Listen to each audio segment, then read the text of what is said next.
안녕하세요. 소리의 가치입니다. 구독과 좋아요, 알림 설정 부탁드려요. 오늘의 사연 시작할게요. 첫 번째 사연입니다. 진짜 너무 화가 나서 잠도 안 오네요. 여기가 엄마들이 있을 것 같아서 글을 씁니다. 저희 아이는 내일 수술 준비로 오늘 입원을 했고 병실이 없어서 성인 2인실로 입원했었습니다. 처음에 수술 날짜 잡을 때 1인실로 예약하려 했는데 예약은 안 된다고 했고 1순위를 1인실로 써서 냈어요. 아이는 10살이고요.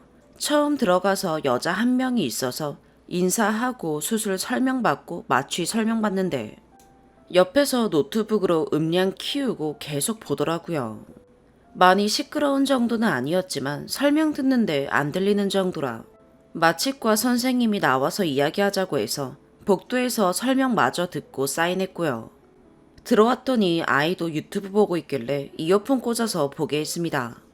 아이 밥 먹고 치우는 김에 오지랖 떨어서 굽은 것도 치워드리고 소화병동에서 옷 받아서 옷 입고 자리에 있는데 밥 먹을 때도 그때도 계속 이어폰 없이 동영상 보고 있더라고요. 왜 아무 말 안 했냐면 밤도 아니고 전 그닥 예민하고 나쁘게 할 마음도 없었습니다. 소리가 큰데 이어폰 없나 정도였어요. 저녁 밥 먹기 전에 잠깐 외래진료 다녀올 동안 보호자 외에 다른 남자분도 와서 이야기하시길래 다시 돌아 나가서 산책하고 왔고요. 눈치 주기 싫어서 아니면 그냥 제 오지랖이었죠. 지나고 보니 내로남불 같아서 너무 싫은 거 인정해요. 7시 15분에 아이가 주사 맞아야 한다고 선생님이 오셨습니다. 그 전에 애가 혈관이 없어서 전에도 계속 못 잡았는데 가능하면 혈관 보이는 기계가 있는 소아병동에서 주사 맞고 싶다고 했었고 주사실이나 간호사실이 아닌 이 자리에서 맞아야 하냐고 물어봤을 때도 자리에 누워서 해야 한다고 했습니다. 아이는 무서워서 잠깐만요 선생님 이거 많이 아파요. 딱 한 번만 넣을 거예요. 이런 말을 계속했고 저는 이렇게 끌면 선생님도 힘들고 너도 더 무서움이 커진다. 설득하고 있었고요. 22분쯤에 다시 들어왔고요. 시간을 정확히 아는 이유는 제가 계속 가족 단톡방에 보고를 했기 때문입니다. 그때 옆 침대 환자가 통화 중이더라고요. 지금 이거 들려? 아, 진짜 시끄럽다. 하면서 나갔고 아이는 제 눈치 보고 저는 설마 우리한테 저렇게 대놓고 이런 생각으로 아이 옆에 남아 있었습니다. 간호사 선생님은 그냥 머쓱 웃음 지으시고 준비되면 다시 불러달라고 가셨고요. 근데 아이가 말하더라고요. 엄마 없을 때도 옆에 아줌마가 계속 시끄럽다고 했대요. 근데 자기한테 한 건지 전화를 하는 건지 모르겠대요. 저희 아이 아픈 아이라 주사 많이 맞고 최근에 마취 알러지 검사하느라 팔목에 10번 반응 검사했어서 팔이 거의 너덜너덜한 상태예요. 눈물이 나와서 열심히 설득하고 좋아하는 맛 우유 사다 주고 준비됐다고 해서 간호사실 가서 선생님께 정말 죄송하다고 부탁드리고 휴게실에 6분 있다가니 주사 맞고 항생제 반응 주사 또 놓으려고 기다리고 계셨어요. 저 들어오고 그 여자분 들어와서 또 통화하는데 아니 나는 내 애라고 해도 어쩌고 난 진짜 애 우는 소리만 들어도 짜증나. 제가 커튼 쪽으로 넘어가니 간호사가 팔을 잡네요. 저기요, 아이가 시끄러워서 정말 미안해요.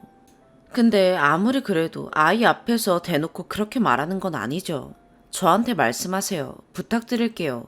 하는데 부탁드릴게요 해서 눈물이 왈칵 쏟아지고 네? 제가 그쪽한테 뭐라고 했어요? 저 통화하는데요. 다른 말 한 거예요. 이러고 소리소리 지르더라고요. 장난하냐고 그게 우리 들으라고 한 소리 진짜 아니냐고 하는데 끝까지 아니라고 진짜 이상하네 왜 나한테 왜 저래 하면서 끝까지 통화하더라고요. 일단 아이도 있으니 그만하시라고 하고 간호사님 항생제 주사 들고 주춤주춤하고 계셔서 일단 주사 맞아야 하니 가만히 있었습니다. 혼자 계속 통화로 욕하고 뭐하고 하다가 병실 옮기려고 애 링겔대 툭툭 치고 다니고 이러길래 그때부터 녹음했어요. 통화로 욕하고 녹음 내용을 쓸게요. 그 여자는 중얼중얼거리며 통화하다 갑자기 크게 아니 신발 진짜 내 애도 아닌데 왜 저래? 라기에 제가 욕하지 마시고 그냥 조용히 나가세요. 녹음하고 있으니까. 하니까 저희 쪽에 와서 아니 얘가 제 애예요? 제가 얘 기분 맞춰줘야 해요? 제가 아줌마한테 욕했어요? 라길래 저 들으라고 하는 거잖아요. 아까도 그렇고 이랬더니 네 시끄러워서 그랬어요. 제 애도 아니고 제가 애 오는 거 참아해요? 제 애도 아니잖아요. 라는 겁니다. 그래서 제가 참으라고 안 했어요. 가실 거면 그냥 조용히 가세요. 라고 했더니 아 진짜 암 다시 생기겠네 신발 이러면서 중얼거리다가 간호사님 다시 들어오셨어요. 그랬더니 그 여자가 아니 제가 죄를 저질렀어요? 그럼 신고하세요. 고소장 날라오면 조카 재밌겠네 신발. 계속 이런 식이고 간호사가 그만하세요 그만 이러는데도 무시하고 또 계속 통화하다가 또 갑자기 크게 제가 잘못했으면 신고하시라고요. 누군 엄마 없는 줄 아나 라고 하는 겁니다. 그래서 제가 이건 그냥 인성 문제죠 라고 했더니 네네 저 인성 터졌어요 신고해봐요 라길래 네 간호사님도 계시고 모욕죄가 성립되지 않을까 싶은데 한번 해볼게요. 짐 싸들고 옆병실로 갔고 그리고 전 진짜 신고했습니다. 신고하고 나서 간호사실에 가서 왜 이렇게 가깝게 옮기냐고 여쭤보고 돌아오니 애가 쩔쩔매고 울상짓고 그 여자가 뭐 찾는다는 듯 뒤적거리면서 애 혼자 있는데 또 그딴 통화하면서 애를 완전 울리고 있더라고요. 이때 아는 언니가 마침 전화가 와서 애가 받았고 자동 녹음이 되어 있어서 아이가 언니랑 통화하는 동안 그 여자가 아이 옆에서 하는 말이 또 다 녹음됐더라고요. 위랑 똑같은 레파토리로요. 애가 혼자 있어서 그랬는지 더 심했어요. 들으면 들을수록 그 순간에 제가 없는 게 더 화가 나요. 경찰이 왔고 그 여자 또 그럴까봐 아이랑 같이 내려가는 길에 아이가 무서워서 막 울었어요. 아이는 의자에 앉혀두고 녹음 틀고 상황 설명했고 신체적 학대도 학대지만 요즘 아동 정서적 학대도 처벌받을 수 있다고. 퇴원하고 학대 제3자인 간호사도 있었으니 모욕죄로 신고된다고 했습니다. 이름밖에 모른다고 하니 고소장 작성하면 경찰 쪽에서 병원에 인적사항 요청하면 안 줄 수가 없다고 하네요. 아이한테는 너무 미안하다고 잘못 없다고 했어요. 저런 어른은 어른이 아니라고 저런 사람을 보면 난 저런 어른은 안 돼야지 생각하면 된다고. 저도 아이한테 화를 냈어야 하는 건 아니죠. 시끄럽게 하지 말고 빨리 주사 맞으라고 노트북 크게 틀어놓고 전화통화 계속하고 보호자 한 명밖에 안 되는데 남자분 한 명 더 온 것도 봤고요. 자기는 피해준 게 아니라 생각하는 거죠. 아이도 두세 번 더 경찰서 가서 진술해야 한다는데 그냥 똥 밟았다 생각해야 할지 고소를 끝까지 진행하는 게 맞을지 모르겠어요. 그리고 제가 그럼 이게 정상인지 인터넷에 올려봐도 돼요? 했더니 올리라고 했거든요. 이글 보시면 좋겠네요. 그렇게 살지 마세요. 님 20 중후반 되어 보이더라고요. 제가 일찍 결혼해서 30대 초반인데 저한테 제가 아줌마보다 훨씬 어리잖아요. 이러던데 그냥 웃기더라고요. 계속 무슨 상황이 맞지 않는 내 애도 아니다. 나도 엄마 있다. 훨씬 어리다.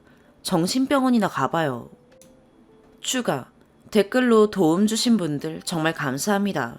일일이 답변 드리지 못해 죄송해요. 아이가 오늘 수술하고 나와서 정신이 없었는데 댓글이 많이 달려있네요. 우선 걱정해주시는 분들 너무 감사합니다.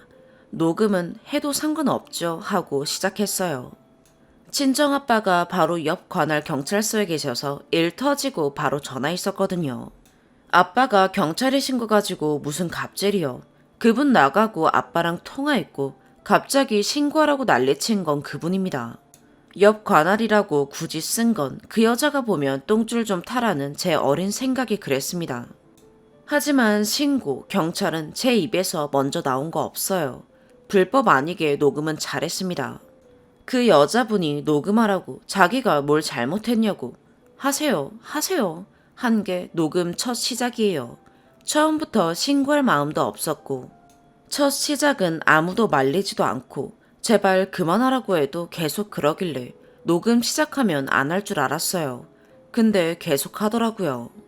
그리고 간호사분들한테 혈관 없다고 못 놓는다 어쩌고 저쩌고 했다는 게 아니고 전에 이사 오기 전 병원에서부터 혈관이 없어서 간호사님한테 힘드실 것 같으니 기계가 있는 소아병동에서 맞을 수 있냐고 문의드린 겁니다.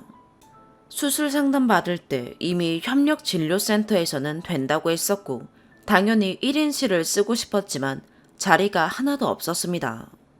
죄송해서 일부러 들어가서도 크게 웃으며 인사했고 노트북 소리 켜놓은 건 간호사님이나 설명하러 오신 분들 다 알아요. 2인실이고 바로 옆이라 계속 대화가 안 되게 소리가 들렸고 1인 보호자 외에 다른 남자분 와서 떠들 때도 그냥 저희가 나가 있던 터라 모른 척 해주려고 다시 되돌아서 산책하고 온 거예요. 10살이면 엉엉 울지 않아요. 계속 주사에 대해 물어보고 상황에 대해 물어본 거였죠. 아이한테도 충분히 말해줬고 본문에도 썼다시피 7시 15분부터 22분이면 7분입니다. 나는 몇 시간 참아줬으니 너도 7분 참아야지 라는 이기적인 마음도 있었는데요. 사실 그냥 화가 나는 건 저 없을 때 아이한테 대놓고 바로 옆에서 그랬다는 거예요. 처음엔 죄송하다고 아이한테 그러지 말라고 저한테 하라고 부탁드린다고 말했어요. 제가 이성 읽고 머리 잡고 애한테 뭐 하는 짓이야 이런 것도 아니고요. 녹음은 경찰에게도 들려드렸지만 80% 여자분 소리쳤다가 작게 웅얼대다가 다시 소리쳤다가 하는 소리예요. 진짜 최대한 대응 안 하려고 했었어요. 어제 잠도 안 오고 나보다 어리다는데 3분이건 5분이건 조용히 유튜브 보던 애가 갑자기 다다다거리니까 짜증나겠지. 암 환자니까 예민했겠지 생각도 했고요. 근데 애가 엘리베이터만 타도 그 아줌마 만나면 어떡해 하는 거 듣고 어제 끝까지 통화하면서 약 올린 거 생각하면 다시 열뻗치네요. 경찰분이 간호사실 통해서 사실 확인했고 고소 진행하셔도 된다고 오늘도 전화 왔습니다. 잘 해결해 보도록 할게요. 감사합니다. 두 번째 추가. 애 안 울었어요. 진짜 울고불고 안 했어요. 10살이에요, 10살. 경찰이 그 정도 아니었다는 거 간호사분께 확인하셨다고 하셔서 고소 진행하시라고 한 거고요. 옆에서 제가 뭐라고 할 만큼은 맞아요. 인정해요. 저도 설득하다가 계속 그냥 하라고 압박을 하게 돼서 간호사분이 보호자분이 나가 계시는 게 좋겠다고 해서 나간 거라 인정해요. 감정적으로 화난 거 맞아요. 애가 잠만요 심호흡 좀 하고요 하고 숨 계속 쉬고 누웠다가 앉았다가 왼손잡이인데 오른쪽으로 맞으면 안 돼요. 이런 말 했었어요. 앞에 병실 보호자분도 계속 내다보시고 충분히 들을 수 있는 거리였고 진짜 울고불고 했으면 간호사님이라도 저라도 문 닫았을 거예요. 근데 소음은 기준점이 없는 거고 미혼이고 노키즈존 찾아다니시는 분도 계시고 시끄러웠을 수도 있는데 그럼 저나 간호사실에 말하지 왜 아이 앞에서 일부러 그것도 통화하는 척 하면서 짜증난다는 말까지 굳이 해야 되는지 이해가 안 가요. 문도 열려있고 계속 들여다봐 주셨던 앞 병실 보호자 연락처도 부탁드렸더니 감사하게도 주셨어요. 운 건 마지막에 긴장 풀리고 엘리베이터 내려가는 길이었고요. 저도 이제 최대한 1인실 쓰려고 노력하고 아니라면 간호사실에서 맞던 다른 방법을 꼭 쓰도록 하겠습니다. 아이 욕은 하지 마세요. 고소는 꼭 할 거고 합의금 따위 필요 없어요. 합의 절대 안 해요. 뭐 아시겠지만 감옥 갈 사안도 아니고요. 빨리 몸 좋아지셔서 퇴원하고 벌금 물고 법정 교육 받으시길 바랍니다. 세 번째 추가. 감정적으로 쓴 글 맞아요. 화나서 내 편 들어달라고 쓴 거 맞고 저희 아이 제가 너무 감싼다고 하시는 말. 아이가 원인 제공이라는 말들 저도 반성 많이 하겠습니다. 하지만 안 한 말 했다고 쓰지 않았고 안 한 행동 했다고 쓰지 않았습니다. 이번 주 내로 팩트만으로 고소장 쓰면 추가로 올려볼게요. 보통 년 아니라고 하는데 보통 사람이면 그냥 무시하고 넘어가요. 저도 다 지나고 내가 과일 잘 나가서 아까 너무 시끄러웠죠. 이해해줘서 고마워요 했으면 더 어른 같았을까 생각도 했어요. 근데 그럼 더 호구로 봤을 것 같고 전 그런 인물이 아직 안 되네요. 아이한테 더 신경 쓰러 가겠습니다. 저희 아이 걱정해주신 분들, 제 이야기에 진심으로 화내주시고 공감해주신 분들 정말 너무너무 감사합니다. 질타해준 분들도요. 다른 방편이 있었을까 생각해보았습니다. 아프니까 힘들고 내 자식이니까 다 서러웠어요. 다들 부디 아프지 마시고 건강하시길 바랄게요. 두 번째 사연입니다. 저는 고3 공고생입니다. 오늘은 작년에 저를 감정 쓰레기통으로 취급한 친구랑 손절한 이야기를 하려고 합니다. 제가 손절한 친구는 중3 때 위클래스에서 만난 A군이었습니다. 그 A군은 맨날 교실에서 엎드려 훌쩍이고 있고 말도 별로 없는 A군이었습니다. 저는 이렇게 생각을 하였습니다. 이 친구가 무슨 심각한 일이라도 있는가 보다 싶어서 제가 먼저 손을 내밀어줬죠. 그래서 이렇게 서서히 친구가 되었고 고등학교 진학할 때도 그 A군이랑 같이 진학을 하였습니다. 고1 때 제가 먼저 서서히 말을 걸기 시작을 하였고 A군도 친근하게 다가와졌습니다. 그래서 돈독한 사이로 점점 발전하게 되었고요. 가을에는 부산 여행도 같이 다니게 되었고 좋은 추억도 많이 쌓았습니다. 2019년 12월에도 놀러도 많이 다녔고요. 2019년도까지만 해도 그 A군은 착하고 소심한 친구인 줄로만 알았습니다. 하지만 2020년 5월 사건이 터졌습니다. 첫 번째, 카톡 싸움 사건. A군이랑 있는, 저희 친구들이랑만 있는 친구 단톡방에서 일어난 일이었습니다. A군은 단톡방에서 친구들한테 뭐하냐고 문자를 보낸 상황이었습니다. 근데 저랑 그 친구들이 거기에 대해 답장을 안 해준다고. 친구들이 본인한테 답장을 안 해주면서 무시를 한다고 생각하는 겁니다. 어이가 없고 기가 막혔습니다. 아니, 상대방이 무슨 일이 있거나 데이터가 부족하면 답장을 늦게 할 수 있는 거잖아요. 그래서 저는 상대방이 뭔 일 때문에 답장을 늦게 할 수 있다고 충고를 해줬습니다. 그랬더니 A군이 알겠어. 그렇게 생각해서 미안해. 라고 사과하고 여차저차 끝냈습니다. 하루 지난 후 A군이 저한테 뭐하냐고 물어보는 겁니다. 저는 할 일이 있어서 어쩔 수 없이 답장을 늦게 해주었습니다.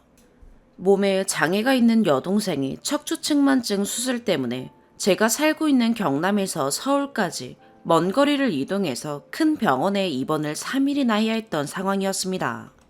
그래서 캐리어에 짐을 싸는 것을 엄마랑 함께 도와야 했던 상황이었습니다. 할 일을 그렇게 다 끝내고 저는 답장을 받습니다. A군이 우리 베프 맞지? 이러는 겁니다. 여러분, 답장을 늦게 하면 베프가 아닌 게 되나요? 어떻게 생각하시나요?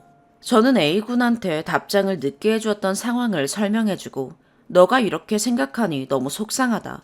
속사정을 이야기하였습니다.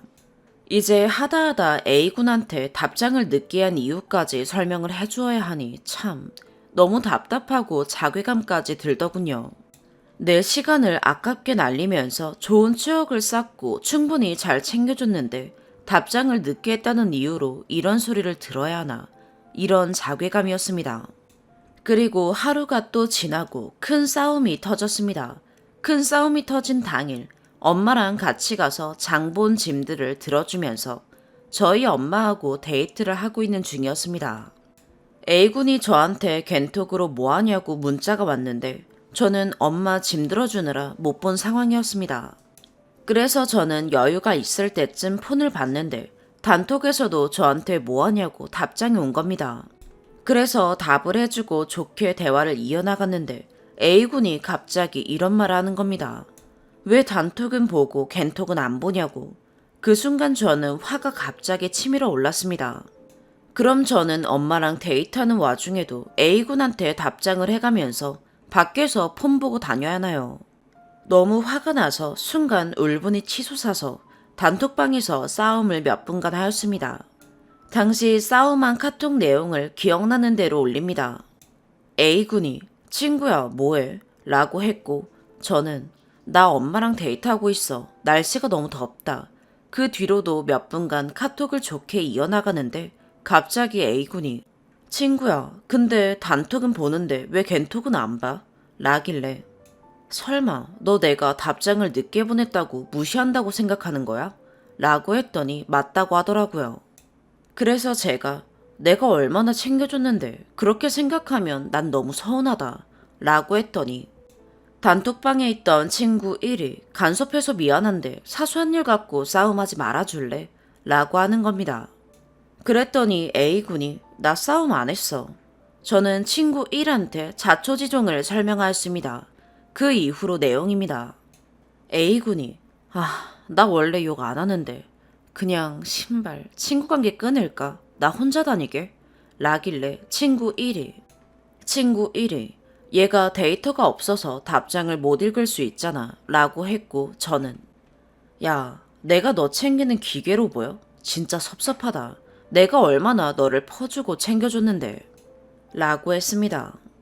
그랬더니 A군은 왜 단톡은 읽고 겐톡은 안 읽었는지 이유를 설명해줘.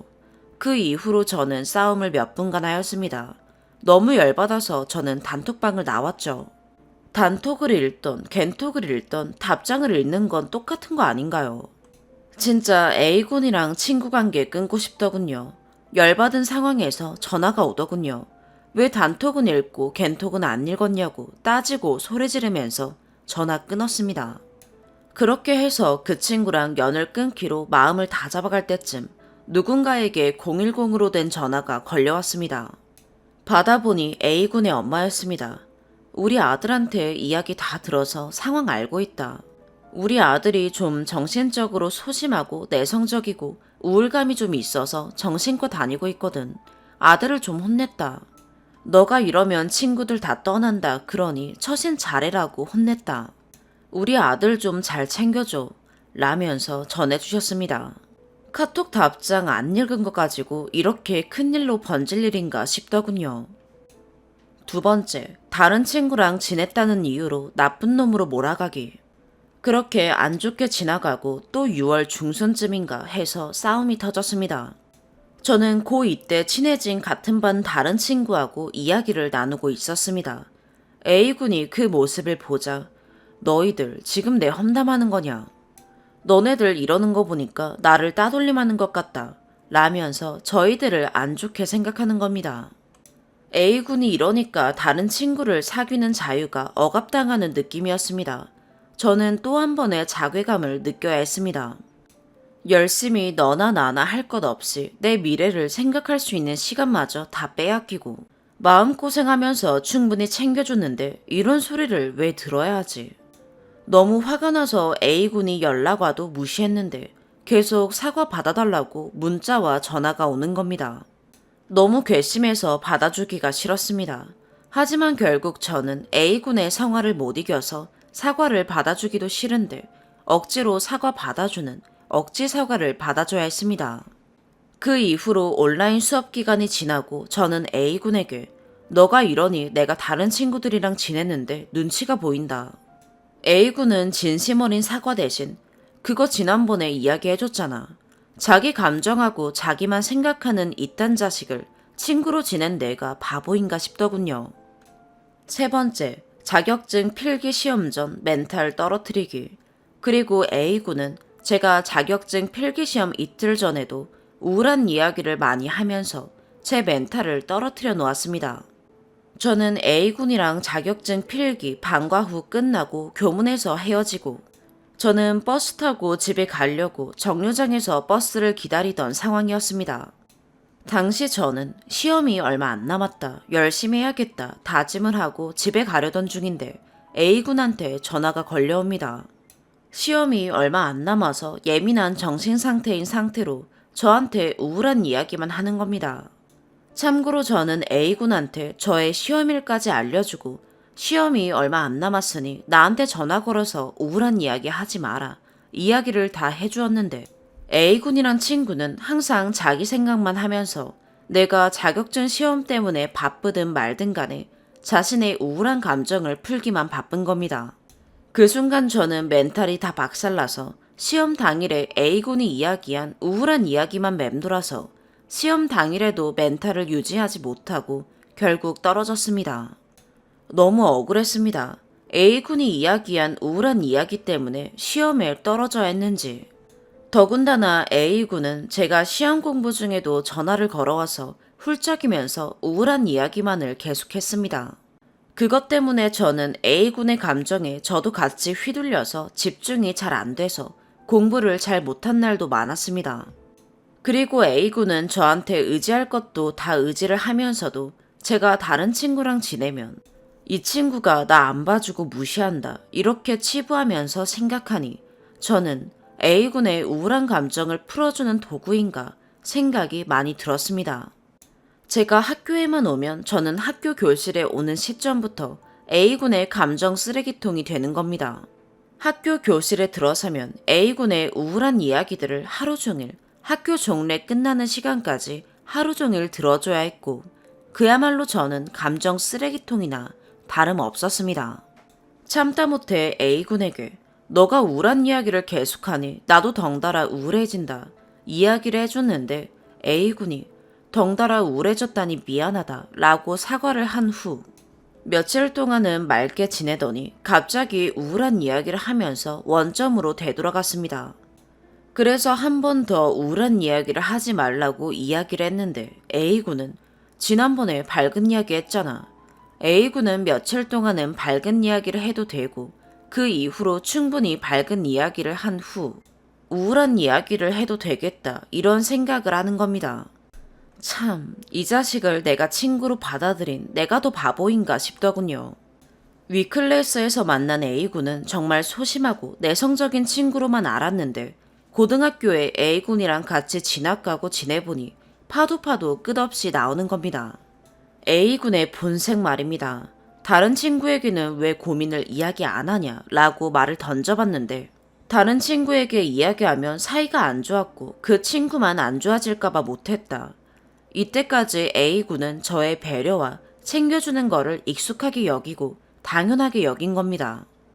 말이 너무 길어서 지루하셨죠?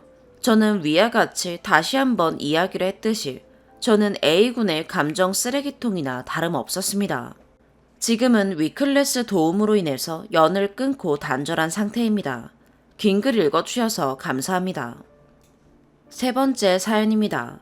한두 번도 아니고 이젠 체념스럽네요. 왜 몹쓸 짓은 엄마가 하고 다니는데 상처받고 힘들어하는 건 저뿐일까요? 어디 말할 데도 없어서 처음으로 여기에 글 남겨봅니다. 조언 부탁드려요. 전 지금 수능 50일 남은 고3이고 엄마가 바람을 피는 걸 안 게 중2 때부터예요. 지금까지 있었던 일을 얘기하자면 너무 긴데 일단 엄마가 바람 피고 있다는 걸 처음 안 중2 땐 어린 마음에 엄마가 울면서 얘기하는 거 듣고 아무한테도 말 안 하고 혼자 삭히며 넘어갔어요. 엄마가 아버지가 안 계셔서 외로움을 많이 타는데 너도 알다시피 아빠가 엄마를 외롭게 하지 않느냐. 사람들은 다 누구나 실수를 한다. 정말 실수였고 아빠한테 절대 말하지 말아달라고 울면서 말씀하시는데 어쩔 수가 없었어요. 그 남자는 엄마랑 같은 교회를 다니던 이혼한 남자였고 엄마보다 10살이 넘게 어렸어요. 그리고 나서 2년 뒤쯤 엄마 휴대폰으로 할 거 있어서 좀 보다가 혹시나 싶은 마음에 연락 내용을 보니까 또 연락하고 있더라고요. 휴대폰이 자동 녹음 기능이 되어 있어서 진짜 듣기 싫지만 들어보니 제 얘기도 하더라고요. 쓴이 데려다주고 가는 길이다. 쓴이한테 걸릴까봐 너무 무섭다. 아주 별. 카톡창에는 그 남자 이름도 아는 이모 이름으로 바꿔놔서 그냥 얼핏 보면 모를 뻔했어요. 보자마자 환멸이 나고 꼭지가 돌아서 엄마한테 물어봤어요. 엄마, 뭐 숨기는 거 없냐?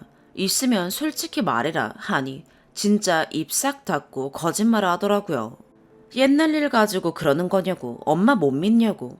전 저희 엄마가 그렇게 거짓말을 능수능란하게 잘하는 사람인지 몰랐습니다. 증거만 없었으면 저도 전혀 모르고 넘어갈 정도로요.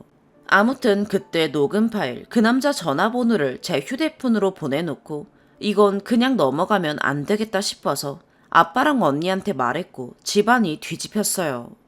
아빠는 며칠 동안이나 매일매일 술을 드시면서 힘들어하시고 잠도 못 주무시고 아빠가 그렇게 힘들어하시는 건 태어나서 처음 봐서 저도 정말 많이 힘들었어요.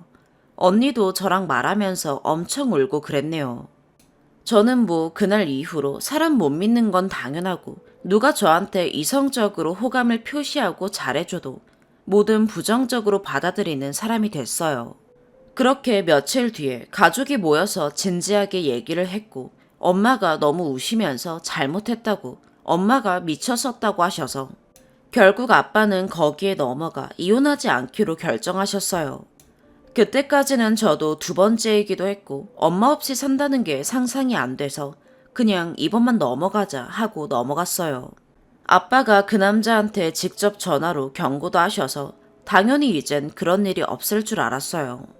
이게 끝이었으면 정말 좋았을 텐데 멍청하고 이기적인 저희 엄마는 또 순간적인 욕구를 못 참고 그새 그 사람이랑 연락을 했고 지속적으로 만났고 모조리 저한테 또 들켰고 그게 올해 초예요. 두 번째 걸린 이후에 저는 의처증에 걸린 남편처럼 엄마가 하는 행동들을 다 의심스럽게 보게 됐어요. 한동안 잠잠하더니 또 며칠간 낌새가 이상해서 엄마 휴대폰을 봤는데 역시나 정말 도를 넘는 행동들을 하고 다니셨더라고요.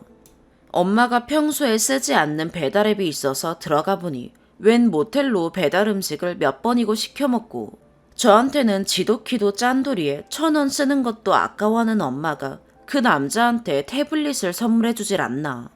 몇 시간은 기본으로 넘는 전화 내역에 보자마자 눈물이 죽죽 나더라고요. 그때 걸리고 나서 가정 분위기가 안 좋았던 것도 아니고 외로움 타는 엄마를 위해서 저희 가족은 모두 정말 노력했다고 생각했거든요. 저도 저녁마다 엄마랑 언니랑 1시간 넘게 수다 떨다가 잠에 들고 무뚝뚝한 아빠도 엄마와 데이트도 자주 하시고 같이 운동도 다니셔서 이보다도 화목할 수가 없을 거라고 생각했어요. 그래서 더 배신감이 컸던 것 같아요. 정말 사람이라면 이러면 안 되는 거잖아요. 일단 아빠한테 먼저 말씀드리고 아빠는 말이 없으시다가 이혼 준비를 하시려는 건지 모든 증거를 다 아빠한테 주라 하셨고 중간에 이혼 관련된 많은 이야기들이 오고 갔지만 결론은 그때도 아빠는 이혼을 선택하지 않으셨어요. 아빠는 일이 항상 바쁘시고 엄마가 제 픽업을 담당해서 엄마가 필요한 일이 너무 많은지라 섣불리 이혼할 수도 없는 상황이어서 저도 참을 수밖에 없었어요. 아무튼 가족들끼리 많은 얘기를 하면서 아빠도 정말 속는셈 치고 마지막 기회를 주는 거라고 엄마한테 얘기했고 저는 엄마에 대한 신뢰도는 이제 없다며 엄마를 엄마로 생각하지 않지만 내가 어쩔 수 없으니 엄마가 필요한 일이 너무 많으니 넘어가는 거다. 또 한 번 걸리면 그땐 삼진아웃이다. 모아둔 모든 증거 친척이고 지인이고 다 퍼뜨려서 고개도 못 들고 다니게 해주겠다. 라고 얘기했어요. 심지어 이 얘기를 그대로 그 남자한테 엄마 휴대폰으로 복사해서 보내고 차단했어요. 아빠도 이번엔 그냥 넘어가선 안 되겠다고 생각하셔서 그 남자랑 직접 만나서 서약서까지 받아오셨고요. 이젠 정말 끝이라고 생각했어요. 그날 이후로 엄마한테 온갖 정이 다 떨어졌지만 한 지붕 아래 계속 얼굴 보며 사니 사람인지라 다시 사이는 좋아졌어요. 집안 분위기도 예전처럼 다시 좋아졌고요.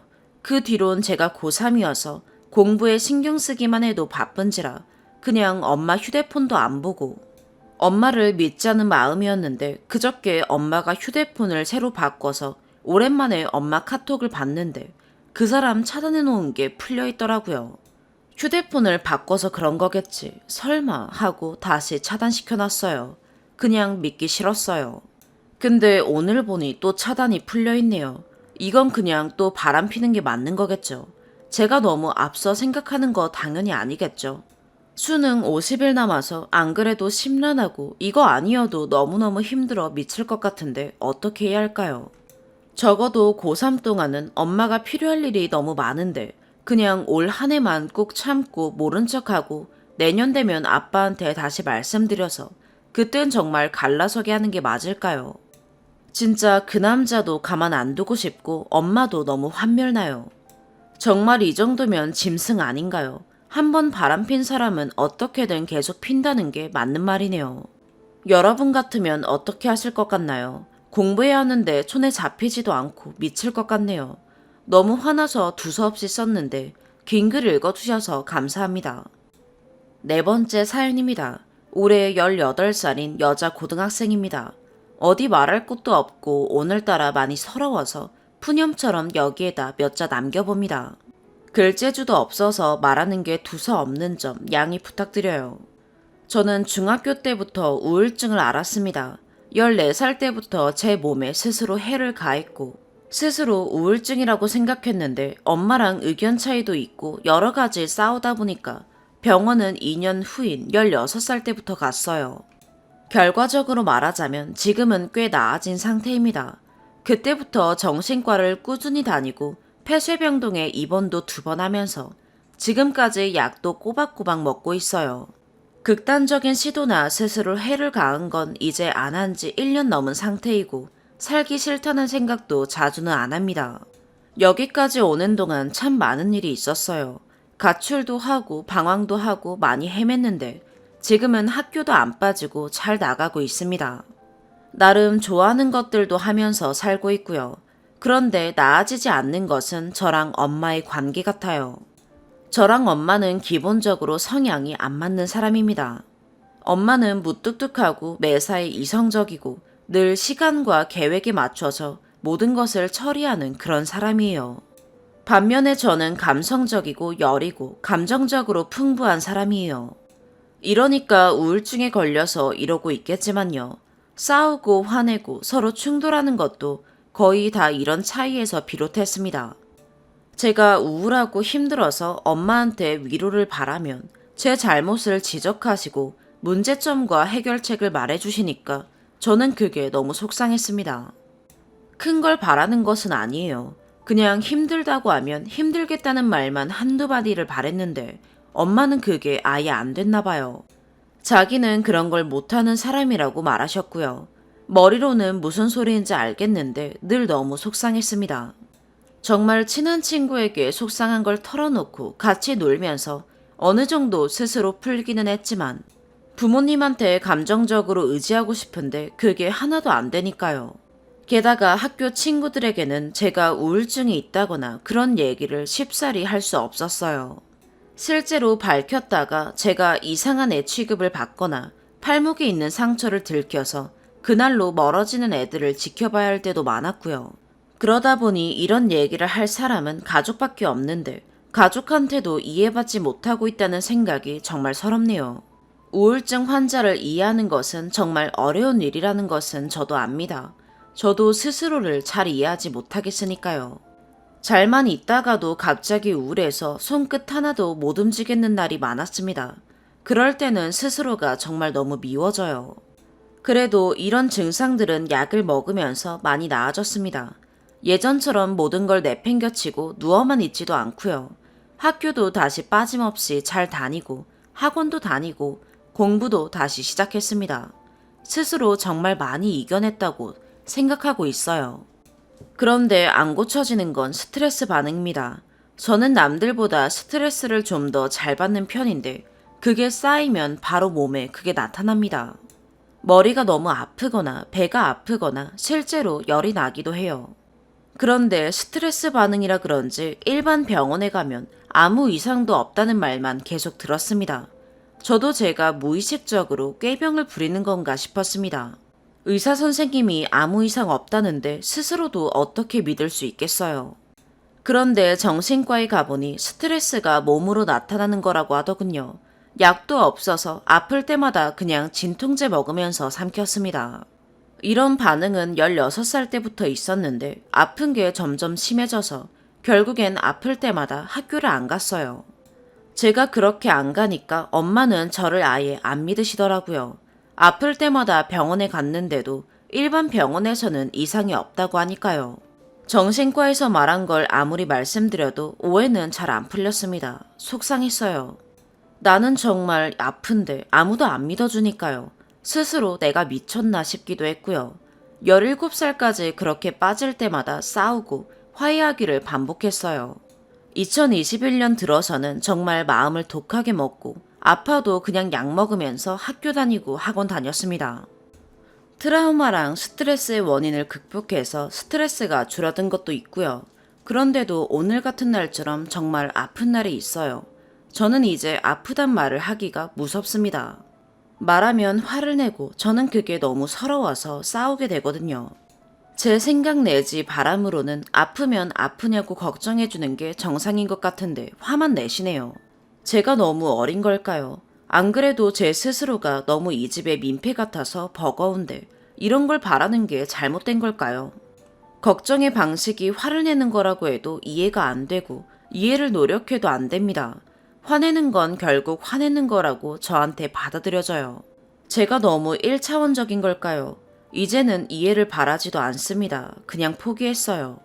이해 못하겠고 미친 애 취급해도 별 수 없는데 그냥 아프다고 하면 걱정하는 한마디만 해줬으면 좋겠는데 그게 어려운 걸까요? 이럴 때는 늘 세상에 혼자 남겨진 것 같은 기분이 듭니다. 제가 이대로 사라져도 아무도 모를 것 같은 그런 기분이요. 어쩌면 투정을 부리고 싶은 걸지도 몰라요.